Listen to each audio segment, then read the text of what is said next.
Орамал таққан Абай Бегейдің әйелі намаз ұстаймын, мен дін жолындағы адаммын дейтін, мейірімді, барлығы солай көрінетін, бірақ шын өмірде қаншалықты алаяқ екені мына видеода көрсетілген.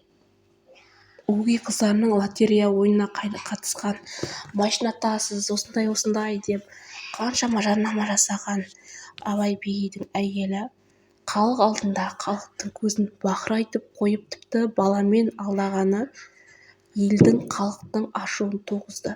Осыдан кейін іс сотқа кетті.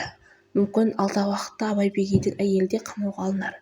Өйткені мына видеода анықтап қарасаңыздар, баланың қолындағының барлығын түсіріп тастап, Салтанат деген бұл да бір алаяқ шығар, блогердің қолынан ұстап қалғаны көрсетілген.